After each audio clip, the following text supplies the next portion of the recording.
Dios tiene un plan desde el principio hasta el final. Y en ese plan tenemos que ver el hilo conductor que une todos los acontecimientos de la historia. Nada ocurre por casualidad, nada.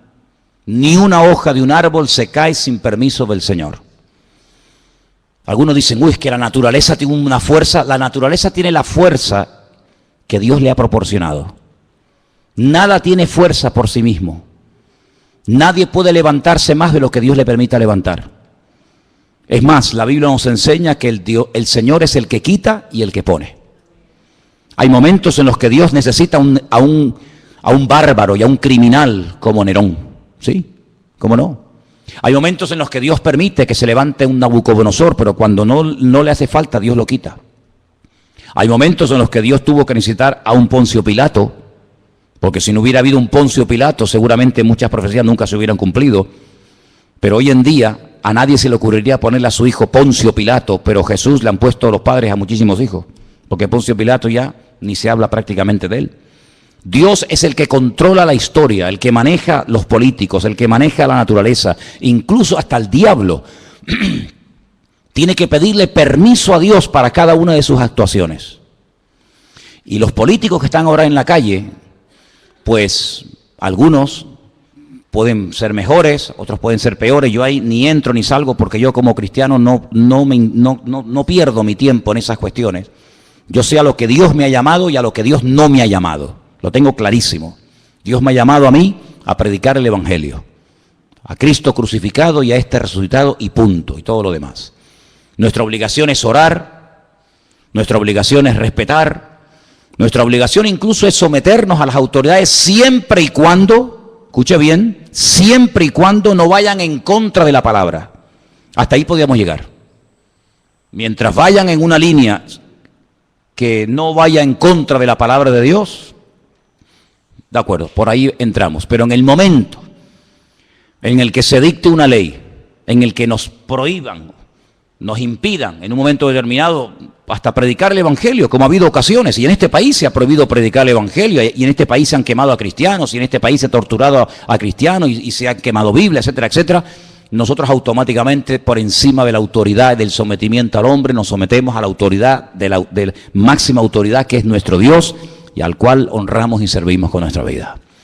Hay momentos en la Biblia en la que encontramos que hay personas, creyentes, grandes hombres de Dios, que se sometían a la autoridad del momento, pero llegaba un momento en el que decían, amigo, hasta ahí podemos llegar. Tenemos el caso de los discípulos, cuando dice la Biblia que por predicar el Evangelio, por orar por la gente necesitada en las calles de Jerusalén, fueron confrontados por las autoridades de la época y les prohibieron categóricamente predicar el Evangelio. Y Pedro y Juan dijeron, por encima de vosotros nosotros obedecemos a nuestro Dios, porque no vamos a dejar de predicar lo que hemos visto y lo que hemos oído. Y ellos, aunque fueron torturados, aunque fueron puestos en la cárcel, ellos seguían predicando el Evangelio. ¿Por qué? Porque nosotros nos sometemos 100% al Señor y al hombre con condiciones. Al Señor nos sometemos 100%. Todo lo que Él mande, todo lo que Él ordene, aunque no lo entienda, lo tenemos que acatar. Hay momentos en los que Dios a lo largo de la historia dio leyes, mandamientos a sus hijos que son muy difíciles de entender. Por ejemplo, cuando Dios le pide a un padre que sacrifique a su hijo sobre un altar. Díganme ustedes si eso no tuvo que ser una prueba tremenda. Cuando el Señor permitió que a José lo vendieran sus propios hermanos y fuera acusado de un falso delito que no había cometido, como era abusar de la esposa del amo, de Potifar, ¿verdad? Sin embargo, nosotros sabemos perfectamente que para poder vivir en paz y en armonía, con el que tenemos que llevarnos bien es con el Señor. Porque Él nunca nos va a fallar, amén, hermanos. Él nunca nos va a fallar. Quiero que vengan conmigo a una de las cartas que el apóstol Pablo escribió a su hijo en la fe, a Timoteo. Y en una de las cartas que Pablo le escribe a Timoteo, es muy interesante lo que nos dice en 1 Timoteo capítulo 2. 1 Timoteo capítulo 2 dice, verso 1, exhorto ante todo a que se hagan rogativas, oraciones, peticiones y acciones de gracias por todos los hombres. Esa es nuestra obligación, orar por todos los hombres, por los reyes y por todos los que están en eminencia, para que vivamos quieta y reposadamente en toda piedad y honestidad. Pero la iglesia no está en este mundo, hermanos, para casarse con nadie. La iglesia, el pueblo de Dios está en este mundo para denunciar el pecado. La iglesia está en este mundo para ser una voz profética en contra de la corrupción, en contra de la injusticia, en contra de todo aquello que Cristo no haría y que Cristo no mandó. ¿Cuántas veces oímos comentarios de la gente que dice, en este país la justicia es un cachondeo? ¿No habéis oído ese comentario? En este país la justicia no existe. Y es tremendo, ¿no? Es tremendo ver a veces auténticas injusticias en nombre de la falsamente llamada justicia. Pero nosotros no tenemos que derrumbarnos y tenemos que sentirnos, digamos, defraudados. Porque yo siempre he dicho que para no sentirte defraudado lo mejor es no esperar nada de nadie. Y si tú pones una confianza, una fe, una expectativa, una ilusión en proyectos, en ideas, en un programa electoral, o llámalo como quieras, y luego no se cumple por lo que sea, porque no se pudo, porque no se quiso, por lo que fuera, pues mucha gente se lleva tremendas desilusiones. Y por eso muchas veces en los países el nivel de abstención de la gente que tenía que haber votado es enorme. ¿Por qué? Porque la gente está quemada. La gente pasa de todo. Porque saben que muchas veces por ilusionarse con un proyecto político, con una persona, con un grupo, a la larga pues te puede llevar una desilusión tremenda. Pero nosotros ya hemos aprendido la lección de la historia. Para nosotros esto no es nada nuevo, hermanos. Sabemos en la Biblia que las cosas son tan cambiantes y que en una hora todo puede cambiar y ser completamente diferente. Dice la Biblia que hubo un momento en Canaán, en la tierra de Canaán, donde vivía Jacob con sus hijos, que había hambre, había necesidad, no había trabajo, los animales estaban muriendo de sed, no había comida, no había nada. Y Jacob manda a sus hijos a Egipto. Y todos conocemos, hermanos, que allí en Egipto se encontraba su hijo José. Y todos, para no alargar demasiado la historia, todos sabemos que con el paso del tiempo toda la familia, casi 70 personas, deciden trasladarse de Canaán a Egipto. Y cuando llegan a Egipto, pues José es una de las personas más importantes del imperio de Egipto. Y el faraón le dice, oye, recibe a tu padre y las mejores tierras, las mejores posesiones, dáselas. Y se fue a la tierra de José, en la desembocadura del río Nilo. Y allí pues ellos llevaron una vida de maravilla. Pero dice la Biblia que cuando murió ese faraón, todo cambió. Aquello que empezó tan bonito, aquello que empezó siendo algo tan maravilloso, una puerta abierta de ser pobre gente allí en Canaán que no tienen ni para comer, ni agua tenían, y ahora verse como las personas más importantes de Egipto, pero todo cambió. Dice que se levantó otro faraón que fue completamente diferente al anterior faraón y lo fue convirtiendo paulatinamente, poco a poco, en la mano de obra barata, en auténticos esclavos. Y aquello que empezó tan bonito terminó siendo un desastre. Y dice que la aflicción, el llanto, la muerte, la esclavitud se apoderó de aquellos miles y miles de personas que se habían ido reproduciendo y reproduciendo en Egipto. Y bueno, y cada día era peor, y más presión, no salieron a tiempo. Tenían que haber salido antes, pero no supieron discernir los tiempos. Se quedaron demasiado tiempo en Egipto. Tenían que haber ido y salir, pero se quedaron allí. ¿Por qué? Porque se sentían cómodos, había trabajo, había abundancia, había prosperidad. ¿Para qué voy a volver otra vez a Canaán? ¿Para qué? No salieron a tiempo. Y dice la Biblia que de la noche a la mañana se promulga un edicto donde el faraón decreta que todos los niños tienen que morir asesinados, arrojados vivos al río Nilo. Y dice, pero bueno, ¿y a qué viene esto? Amigo, el diablo también tiene sus planes, ¿sabes? El diablo también tiene su agenda, tiene sus proyectos, tiene sus objetivos. Y dice la Biblia que el pueblo comenzó a clamar. El pueblo comenzó a desesperarse porque veían que aquello iba a peor y a peor y a peor. Y todos conocemos, hermanos, que después de 40 años prácticamente de no saber nada de este hombre, de repente el Señor llama a un anciano, porque ya Moisés era un hombre ya muy mayor, y el Señor lo llama, le dice, saca de la esclavitud a mi pueblo. ¿Quién lo diría? ¿Quién lo diría cuando José fue y habló con el faraón y se presentó ante el faraón y repartieron aquellas tierras y se les permitió construir ciudades para que ellos vivieran tranquilos con sus leyes, con sus costumbres, con sus tradiciones, con sus cánticos, con su típica vida, ¿verdad? ¿Quién les iba a decir que aquello se iba a convertir en una auténtica tragedia y dolor? Pero bueno, así son las cosas. Y tuvieron que aprender que poner la confianza, poner la fe en el hombre es lo peor que una persona puede cometer en esta vida. Hemos aprendido de la historia, hermanos, hemos aprendido los cristianos a base de sangre, a base de martirio, a base de muerte. Maldito el hombre que confía en el hombre. Es interesante notar que cuando el Señor Jesucristo le dice a sus discípulos en el Monte de los Olivos que la ciudad de Jerusalén va a ser sitiada, que el templo va a ser destruido, con una agresividad tan brutal que dice que no quedaría ni piedra sobre piedra, es interesante que la historia dice que muy pocos cristianos murieron en aquellos días, en el año 70 después de Cristo en Jerusalén, porque ellos habían recordado, ellos sabían que el Señor Jesucristo había profetizado la futura destrucción de Jerusalén y del templo. Y dice que murieron miles de judíos, pero muy pocos cristianos. ¿Por qué? Porque recordaban las palabras del Señor y el que tenían que salir de allí y supieron interpretar los tiempos. Y nosotros si algo necesitamos hoy en día más que nunca es discernimiento espiritual. Amén. Las cosas no ocurren por casualidad, saber por qué pasan estas cosas y de dónde salió y por qué está ocurriendo esto. Y hermanos, estamos oyendo en estos días en televisión nombres de los tiempos de la Biblia. Dice la Biblia que el primer poderoso de la tierra, por así decirlo, el primer tipo del anticristo, el primero de todo fue Nimrod. Tremendo. Y en estos días hemos oído hablar de la destrucción de la ciudad de Nimrod, ¿verdad? ¿Qué te parece? Y estamos oyendo hablar otra vez de Nínive. Y estamos oyendo hablar de lugares bíblicos. Pero es que la palabra de Dios nos enseña que esos sitios quedarían totalmente arrasados y que no quedaría piedra sobre piedra y que esas ciudades serían cueva de hurones y de chacales. Y estamos viendo cómo estas personas entran en ciudades emblemáticas con una cultura y con una trayectoria, con una arqueología y etcétera, y vienen y arrasan con todo, pero eso es casualidad, no. Está escrito en la palabra, hermanos, tenéis que leerlo. Está escrito en la palabra que de esas ciudades no quedaría ni el polvo, ni el recuerdo de esas ciudades. Y estamos viendo cómo se están cumpliendo las palabras del Señor, las profecías de una forma impresionante. Y tenemos que abrir nuestros ojos porque la Biblia dice que el Espíritu estaría hablando a la iglesia continua y permanentemente. Y tenemos que oír lo que dice el Espíritu.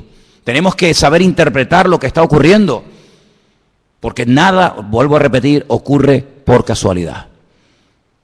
Es interesante notar, yo leía en esta semana que cuando le llega la noticia al patriarca Abraham de que dos ciudades muy importantes de la época iban a ser totalmente destruidas y nunca más se volverían a reconstruir, me refiero, como sabéis, a Sodoma y Gomorra, la Biblia nos enseña que Abraham empezó a orar, porque Abraham conocía a Dios.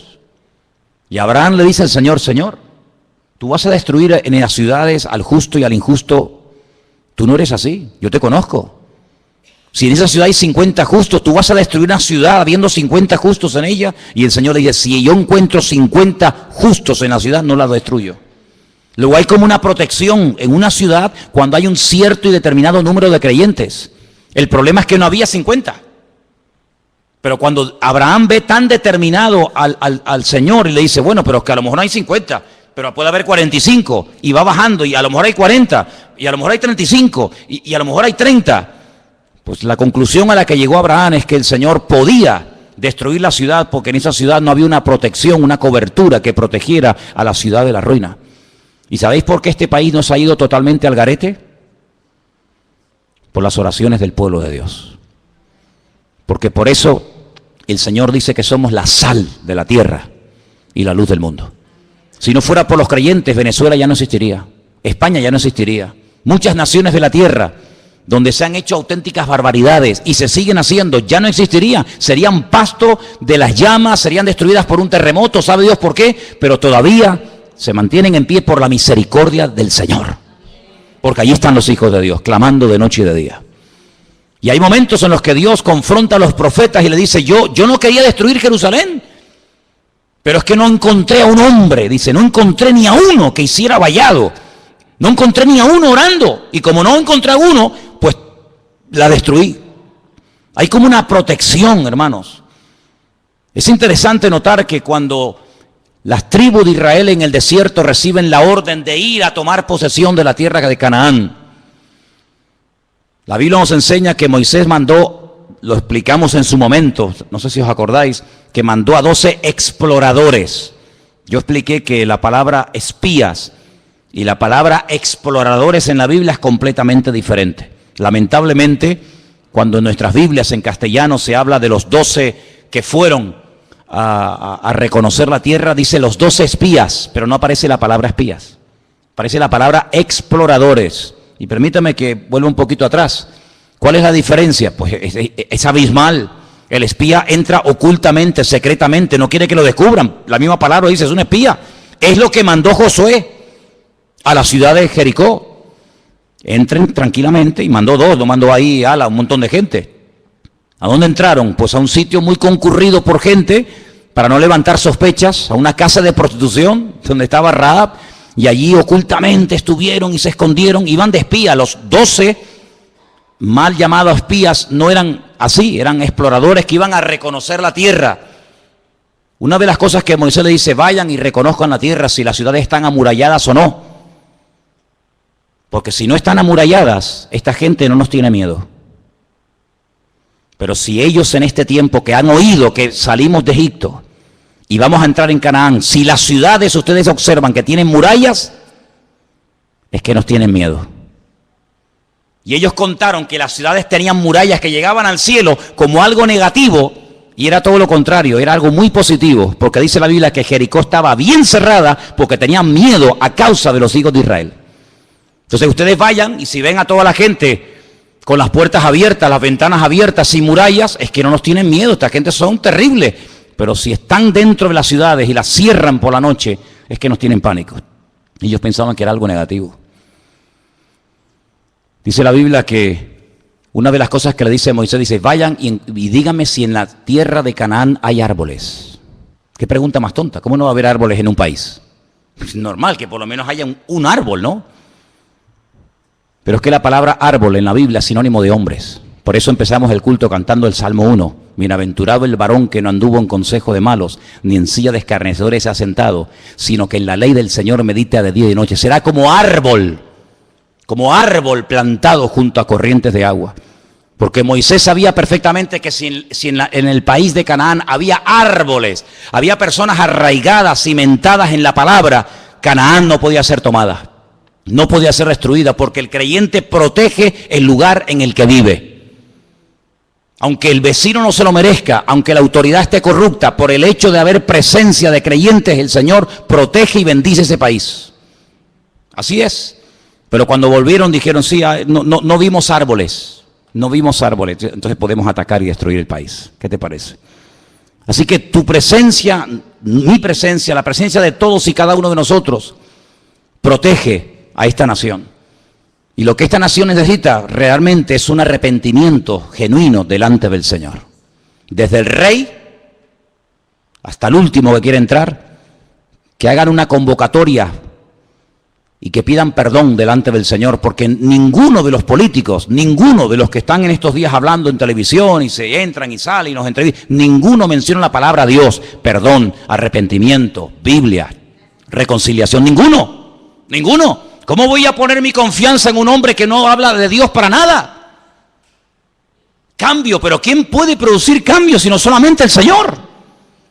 Porque los cambios que produce el hombre no me sirven, pero los cambios que produce el Señor permanecen para siempre. ¿Cuántos dicen amén? ¿Cómo podemos hablar de esperanza y de ilusiones y de una nueva expectativa? Pero ¿en base a qué? ¿En base a qué edificamos nuestra fe? ¿En base a qué esperamos algo nuevo? En base a las promesas de Dios. Dice que como las promesas de Dios son sí y amén en Cristo Jesús, nosotros esperamos cielo nuevo y tierra nueva. Pero tenemos la confianza en la base de la palabra de Dios. Pero ninguno menciona a Dios para nada. ¿Y cómo pretenden gobernar sin Dios cuando Él dijo, separados de mí, nada podéis hacer? ¿Cómo pretendemos llevar un país por el buen camino? ¿Cómo pretendemos llevar a la juventud de esta nación por el buen camino? ¿Cómo pretendemos que haya paz, que haya justicia, que haya reconciliación, que haya trabajo, que haya prosperidad sin Dios? Es lo que le dijo Satanás al Señor: si postrado me adorares, te daré todos los reinos de la tierra. Es pan sin Dios. Ya muchos propusieron pan sin Dios, ¿verdad? Pero nosotros solamente os digo algo, hermanos, tenemos que orar para que nuestra fe no decaiga en estos días, para que nuestra confianza esté puesta en el Señor. Porque verdaderamente, hasta que en este país no haya un reconocimiento y un arrepentimiento delante del Señor, no habrá un verdadero cambio. ¿Nosotros por qué hemos cambiado? Porque el Señor nos cambió. ¿Por qué seguimos cambiando y tratando de mejorar? Porque el Señor pone ese sentir en el corazón. Pero ¿cuántos políticos son ateos? ¿Cuántos políticos aprueban la homosexualidad, el lesbianismo, el aborto? ¿Cuántos? Todos somos iguales. Mentira. ¿Cómo que todos somos iguales? ¿Cómo va a ser igual un hombre que una mujer? ¿Cómo va a ser una mujer igual que un hombre? ¿Cómo va a ser igual un anciano que un niño? ¿Cómo va a tener los mismos derechos una persona que es un vago, que no ha trabajado en su vida, ni quiere trabajar, ni quiere cambiar, sino quiere vivir del cuento? ¿Cómo le voy a quitar yo a este, que es una persona que ha trabajado, ha sufrido, ha sudado la camiseta, y se lo voy a quitar a este para dárselo a este que es un vago? ¿Pero por qué? Cuando la Biblia dice, esfuérzate, esfuérzate, esfuérzate, y Dios es galardonador de los que le buscan, y el que no le busca, pues no te galardona, hijo. Pedid y recibiréis. ¿Pero por qué recibo? Porque he pedido. ¿Y por qué he hallado? Porque he buscado. ¿Y por qué el Señor me bendice y me prospera? Pues porque hago lo que Él manda en su palabra. Dijo el Señor, ¿queréis ser mis amigos? Claro, pues haced todo lo que yo os digo. Es decir, sin obediencia no puede haber bendición. Querer los panes y los peces, pero no quererlo a Él, es una temeridad y es un insulto al amor de Dios. Y la gente quiere la bendición, la gente quiere los panes y los peces, la gente quiere lo bueno, pero no quieren pagar el precio. Y el precio, ¿saben cuál es? Sometimiento a la ley de Dios. Qué bueno sería que la gente dijera, bueno, nuestro programa electoral, ¿qué proponemos? Lo que propone la Biblia. Ese es nuestro programa electoral. Amaos los unos a los otros, perdón, poner en práctica las leyes económicas, que las leyes económicas de la Biblia son perfectas, perfectas. Se evita la usura, el abuso, la vagancia. ¿No dice la Biblia, el que no quiere trabajar? ¿Qué dice la Biblia? Que no coma. Pero sin embargo, ofrecemos los panes y los peces a cambio de nada. Amados hermanos, estamos viviendo tiempos de cambios, tiempos extraños, tiempos donde ahora hace calor y al día siguiente nieva. Pero ¿cómo es posible que hoy estemos a 32 grados y mañana salga en televisión que en ese lugar donde estaban pasando ayer calor haya nevado y estén con sensación térmica de bajo cero? Lo natural, siempre os he enseñado, es un reflejo de lo espiritual. Y estas cosas raras que estamos viendo en el clima, estas cosas extrañas, países que así son destruidos, como por ejemplo Nepal, con todo mi respeto. ¿Qué era Nepal? Un centro de idolatría, un centro de templos paganos donde se adoraban los monos, las ratas, los piojos, las serpientes, y las montañas que adoraban se les vinieron encima. ¿Qué te parece, amigo? Es que tenemos que ver el trasfondo espiritual de las cosas. No nos alegramos con la muerte de nadie, dice la Biblia. El Señor quiere que todos procedan al arrepentimiento, que todos busquen del Señor. Pero hermanos, cuando ocurren ese tipo de tragedias en ciertos y determinados lugares, oye, veamos más allá. Es que se rompió toda la arquitectura. ¿Pero qué arquitectura me estáis hablando? Templo al dios mono, templo al dios rata, templo al dios piojo. Eso tenía que haberse destruido hace siglos. Siglos tenía que haberse destruido, pero no. Tremendo. Países que no han levantado cabeza, países que siempre han estado y estarán siempre en la miseria más absoluta. ¿Por qué? Porque le han dado las espaldas a Dios. Y los misioneros, lean la historia de la iglesia, y los misioneros que antaño iban a ese lugar a predicar el evangelio, los colgaban, los crucificaban, los empalaban, los quemaban, y así les ha ido. El profeta Jonás fue a Nínive, dijo, de aquí a 40 días, dice el Señor, Nínive será destruida. Y Nínive no fue destruida, ¿sabéis por qué? Porque se arrepintieron. Ya el Señor tenía determinado el castigo, la destrucción, la aniquilación total y absoluta de Nínive. Pero Nínive duró mucho tiempo, porque hubo arrepentimiento. Dice que desde el más grande hasta el más chico se pusieron a orar, a ayunar, pidieron perdón. Esto le molestó mucho a Jonás. Jonás era un predicador muy extraño. La gente se convertía y se enfadaba. La gente pedía perdón y se enfadaba con Dios. O sea, yo lo sabía que se iban a arrepentir y tú los ibas a perdonar. Claro, claro, ¿verdad? Pero ¿qué ha sido de esos países? ¿Qué ha sido de esos lugares donde antaño se predicaba el evangelio? Pues centros de idolatría, de paganismo. ¿Qué es lo que ha traído el Islam al mundo? Miseria. Eso es lo que ha traído el Islam. Miseria, pobrezas, donde 4 viven como reyes y el resto del pueblo ni en la Edad Media. Eso es lo que ha traído el Islam, el Corán. Miseria, pobreza, injusticias, países que no terminan de levantar cabeza. Qué tremendo, ¿verdad? Por eso, amados hermanos, nuestra confianza no está en el hombre. Nuestra confianza está en Dios. Si me preguntan ustedes, ¿y tú qué vas a hacer? Yo no creo en el hombre, en ninguno de ellos, en ninguno de ellos, en ninguno. Porque la historia nos ha demostrado a nosotros los cristianos que lo que empieza muy bonito, al final puede terminar convirtiéndose en una auténtica ruina. Y mi expectativa, mi confianza no está puesta en el hombre, mi confianza está puesta en el Señor. Nuestra obligación, ¿cuál es? Orar. Eso sí tenemos que hacer. Orar, porque esa gente sin oración son vulnerables. ¿Se imaginan ustedes un rey? ¿Se imaginan ustedes un presidente de un gobierno? ¿Se imaginan ustedes un gobierno sin la ayuda del Señor? Es una locura, una auténtica temeridad. Y las barbaridades que se han hecho, lo que se ha saqueado, lo que se ha robado, lo que se ha mentido, lo que se ha tapado, ha sido algo realmente tremendo. Y la iglesia tiene que despertar ante la realidad de que a veces hay mucha corrupción y mucha tiniebla porque hay poca luz. Cuando hay poca luz, parece que hay muchas tinieblas. Pero cuando hay luz, las tinieblas se disipan, por pequeñas que sean. Tenemos que comenzar a tomarnos más en serio nuestra relación con Dios. Tenemos que comenzar a orar más por esta nación, para que el Señor verdaderamente ponga su mano y reconozcan que la única forma de llevar a este país a buen puerto es por la ayuda del Señor. Si no es por la ayuda del Señor, todos nosotros veremos con nuestros propios ojos cómo este país nunca levantará cabeza. Porque España, sinceramente, por la historia, España no merecía ni existir. Pero Dios ha tenido tanta misericordia y compasión de este país, pero porque en este país se ha derramado mucha sangre de hombres y mujeres que dieron su vida por Cristo. Cuando miramos al continente latinoamericano, desde prácticamente el sur de los Estados Unidos hasta la Patagonia, donde hay millones y millones y millones, docenas de países que hablan nuestro propio idioma, ¿verdad? Y la Biblia que utilizan es igual que la nuestra, pero ¿quién la tradujo? ¿Quién tradujo esa Biblia? Un hombre que se jugó la vida y un hombre que murió como un mártir por escribir la Biblia al idioma castellano. Y los que dieron su vida por introducir la Biblia en nuestro propio idioma para que nos llegara hasta el día de hoy, ni te imaginas, ni te imaginas.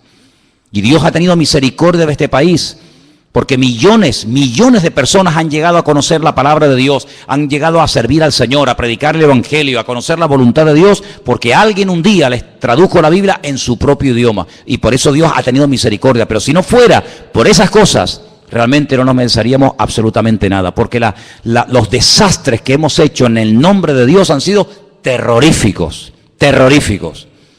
Por lo tanto, lo que tenemos que hacer es orar. Orar, orar, orar. Señor, pon tu mano. Toma las riendas de este país, Señor. Y ¿saben una cosa? La Biblia dice que cuando nos humillamos, Dios sana la tierra. Dice, si mi pueblo se humillare, invocare mi nombre, yo sanaré la tierra.